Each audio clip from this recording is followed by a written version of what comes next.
রাষ্ট্রের মধ্যে বা 5ই আগস্টের মধ্যে জুলাই সনদের কথাটি বলেছে, যে ঐক্যমত্য সংস্কার ঐক্যমত্য কমিশনের মাধ্যমে আলোচনা চলছে। আমাদের সেই ঐক্যমত্য প্রক্রিয়া আমাদের অংশগ্রহণ চলবে এবং আমরা আশা করব যে সরকার তার প্রতিশ্রুতি অনুযায়ী 5ই আগস্টের মধ্যে এই জুলাই সনদ রচনা করবে, সকল দলকে নিয়ে ফ্যাসিবাদ বিরোধী যারা যেখানে রাষ্ট্রের যে মৌলিক সংস্কারের রূপরেখাটি সেটি উল্লেখ থাকবে।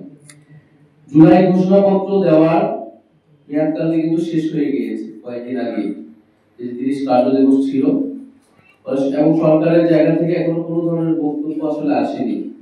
এটি তারা মানে কেন দিতে পারেনি বা আবার কবে দিতে চাচ্ছে বা এই ধরনের কোনো পরিকল্পনা। ফলে আমি মনে করবো যে সরকার যেহেতু ব্যর্থ হয়েছে, আমরা কারো উপর নির্ভরশীল নই।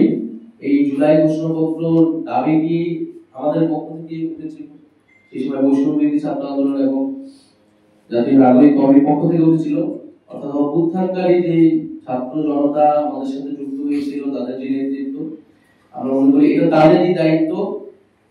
যদি সরকার বা যে কোনো রাজনৈতিক দল সেটা সম্মত না হয়, এটি অবশ্যই আমাদের দায়িত্ব এই ঘোষণাপত্রটি জনগণের উদ্দেশ্যে, জনগণকে সাথে নিয়ে একটি ঘোষণাপত্র রচনা করা। ফলে আমরা আমাদের মতো করে এই ঘোষণাপত্র পাঠ করব। এটা ছাত্র জনতার পক্ষ থেকেই হবে। জুলাই গণঅভ্যুত্থানে যারা অংশগ্রহণ করেছিল, যে সকল শক্তি, আমরা তাদেরকে আহ্বান করবো, তাদের সাথে কথা বলবো। আমরা সকলকে মিলেই এটি, কিন্তু কেউ যদি সম্মত না হয় সেটা তাদের ব্যাপার, আমরা আমাদের দায়িত্বটা পালন করব।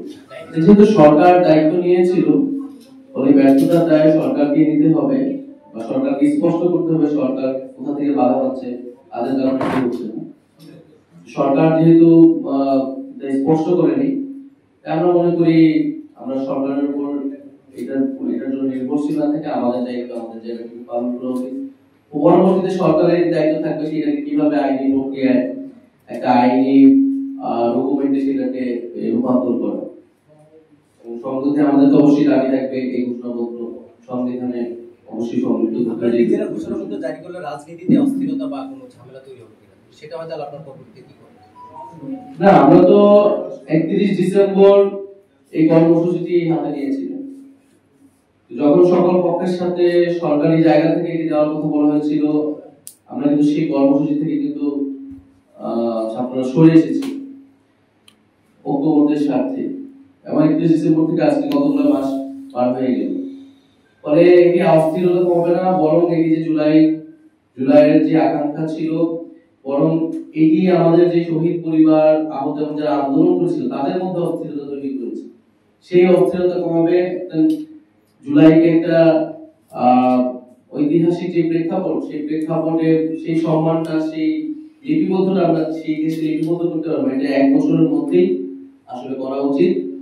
ফলে আমরা আমাদের দায়িত্ব সেই লক্ষ্যে পালন করবো এবং এই ঘোষণাপত্র ইস্তিহার রচনার জন্য আমাদের সারা দেশে যাত্রা। আমরা জনতার দুয়ারে জুলাইকে নিয়ে যাব, তাদের বক্তব্য, তাদের প্রত্যাশা অনুযায়ী সেই ইস্তিহার এবং সেই ঘোষণাপত্র রচিত হবে।